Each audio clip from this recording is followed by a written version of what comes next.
My name is Broome. I grew up in Lubbock, Texas, and taken a long path to get to where I am. So I did medical school at Texas Tech and residency in Louisville, and then did a fellowship in Greenville, South Carolina. So I'm a board-certified orthopedic surgeon and specialize in hip and knee replacement. I did some finance for a little while and was thinking about doing stock trading and financial planning. Decided to go to medical school, and the first day I got to do orthopedic surgery, it was just a perfect match. I knew from that point on, this is what I got to do. It will never cease to amaze me in the field of orthopedics. You know, you do these big surgeries on people, in particular with hip and knee replacement that I specialize in. To do this major surgery and then go check on them a couple hours later, they're already sitting up in the chair smiling. They're walking, and they're doing better than they did when they walked in before the surgery.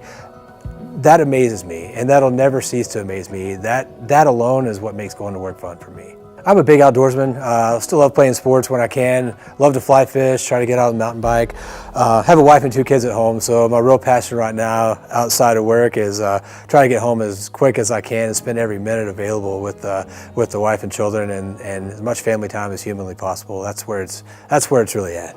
I think there's a couple of things that the general person should look for when they're going to see a surgeon, in particular for hip and knee replacement. I think the average person in the public may not know the right questions to ask. I think number one is you need someone you can trust and build a good relationship with. And when you get, say, a hip replacement, those parts are going to be in you forever. And so it's very important that the surgeon that's treating you can develop a relationship with you and that you really have that trust, because you're going to know each other a long time.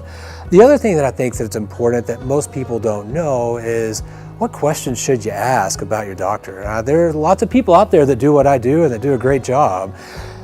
There are a lot of people that do a little bit of this stuff though, and they do a good job most of the time. And I think the things that you want to ask for are you specialty trained? How many of these things do you do a year? What are your outcomes, and how many complications do you have, and do you feel comfortable fixing them? And obviously, there's going to be a difference in someone that does 20 or 30 of these a year versus someone that does 20 or 30 a month. I was very fortunate in my training, in particular my fellowship, to be trained in some of the new innovative knee replacement procedures. We do things through a smaller incision now, but we can really do things through a total tissue sparing approach. We don't have to cut muscle, we don't have to traumatize muscle.